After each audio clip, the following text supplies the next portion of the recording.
In this lesson, we will discuss chapter number 3 integration exercise 3.3 question 7, and the question we have is integral of secant square x dx divided by tangent of x.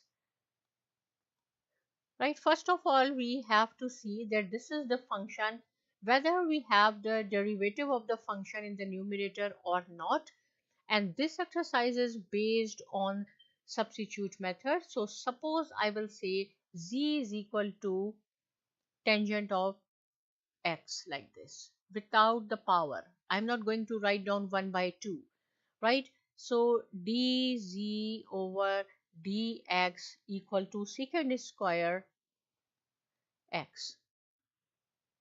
Cross multiply, if we cross multiply, in order to separate the variable, dz will be on the left hand side and dx will be on the right hand side.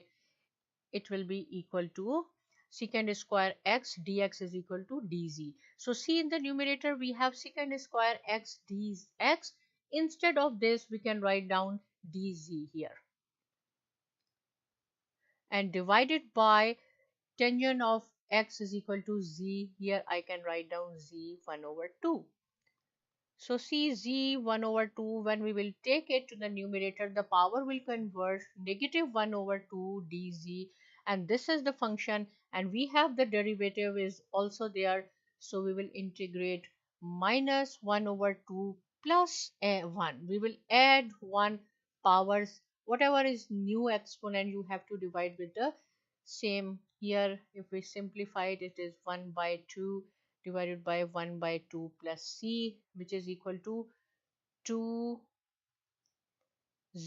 1 over 2 plus c, and which is equal to c.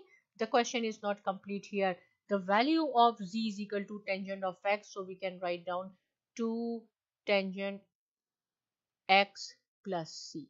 So see, z, the value of z is tangent x, but the power of z is 1 by 2, which means this under root, this is square root, and this is the answer. How simple it is, right?